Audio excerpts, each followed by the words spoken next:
लोकसभा क्रमांक 30 दक्षिण मध्य मतदारसंघातून ठाकरेंनी आपले कायदेविषयक सल्लागार अनिल देसाई यांना उतरविले आहे.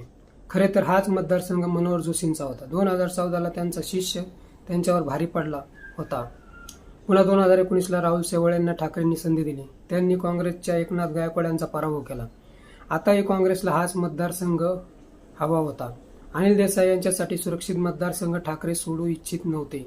त्यामुळे शिवसेनेचा दोन्ही गटांत येथे फाईट होणार आहे. शेवाळे खासदार असले तरी कोठे काय मुरते, रसद कोठून कोठे कशी पुरविली जाते याचे सारे आडाखे देसाईंना माहीत आहे. थोडक्यात अनिल देसाई यांना ठाकरेंचे बहिर्जी नाईक म्हटल्यास वावगे ठरणार नाही. धनंजय मुंडे, राहुल शेवाळे यांच्या नावे कितीही कोळसा उघडला तरी काळाच दिसणार. त्यांचे चरित्र व चारित्र्य कोळशाप्रमाणेच आहे. लोकप्रतिनिधी कायद्याला काळिमा फासला असे म्हटले तरी वावगे ठरणार नाही. अनिल देसाई शांत संयमी व्यक्ती म्हणून ओळखले जातात. कायदेविषयक व दुसऱ्या पक्षातील बाबींची माहिती काढण्यात तरबेज आहेत. शेवाळ्यांच्या खासदारकीवर टांगती तलवार होय. मुंबईकर रोज आपला सदस्य आपल्यात पाहतात. देसाईंसाठी लढाई सोपी झाली आहे. मित्र, हा व्हिडिओ कसा वाटला ते कमेंट बॉक्समध्ये सांगा. ॲक्शन मराठी चॅनलला सबस्क्राईब करा.